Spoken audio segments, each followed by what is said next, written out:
जी अमानत या गाज़ी आए ख़ास वसीयत तो वटे बाबे जी अमानत या गाज़ी आए ख़ास वसीयत तो वटे बाबे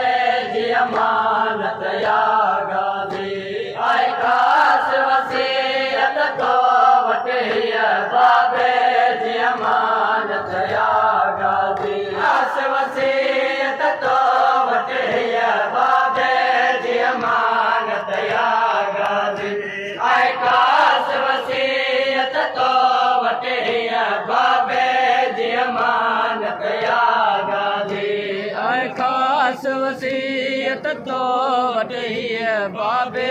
जी अमानत या गाज़ी आए ख़ास तो वटे बाबे जी अमानत या गाज़ी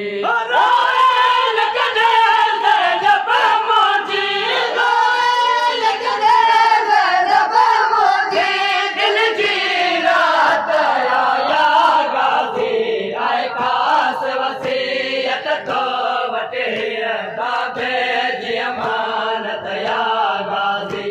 आए ख़ास वसीयत तो वटे बाबे जी अमानत या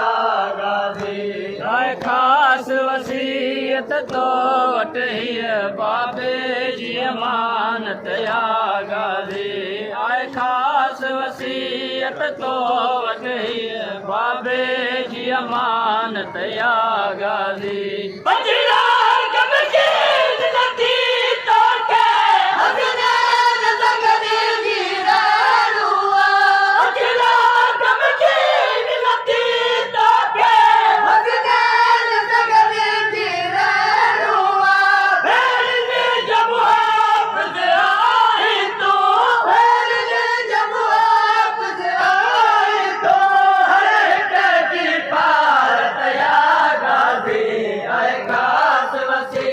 ख़ास वसीयत तो वटे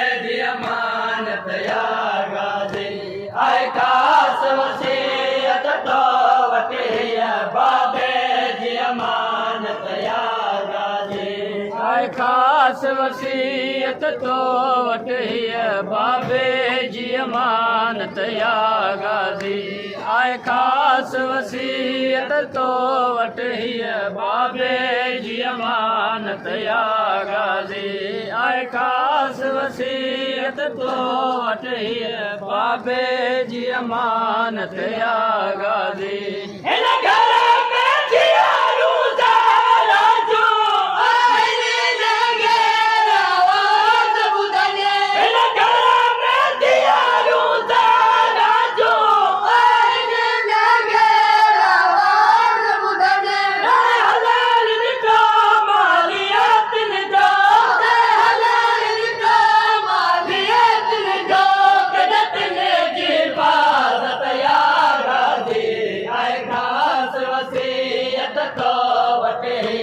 बाबे जी अमानत या गाज़ी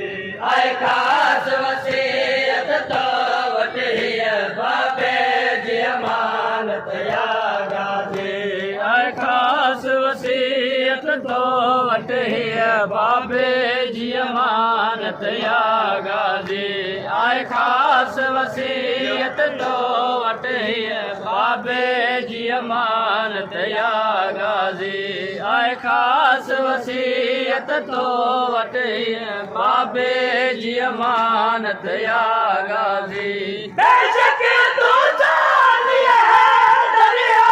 करे करे बल में तो सफर बचा बेशक तू जानिए दरिया करे करे बल में तो सफर बचा शबीर जहर तो में बन जा शबीर जहर तो में बन जा कजत किस जात या गाज़ी आए ख़ास वसीयत तो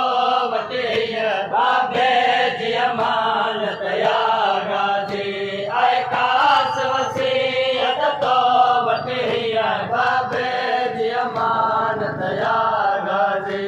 आए ख़ास वसीयत वसीयत तो वठी बाबे जी अमानत या गाज़ी आए खास वसीयत तो वठी बाबे जी अमानत या गाज़ी आए खास वसीयत तो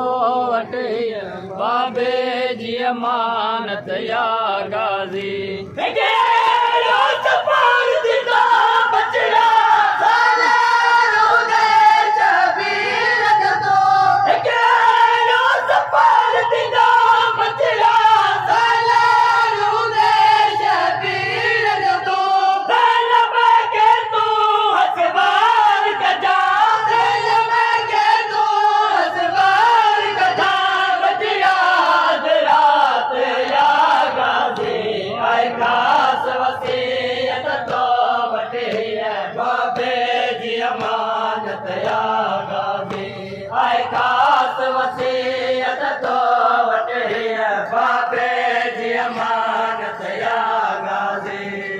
खास वसीयत तो वठी बाबे जी अमानत या गाज़ी आए खास वसीयत तो वठी बाबे जी अमानत या गाज़ी आए खास वसीयत तो वठी बाबे जी अमानत या गाज़ी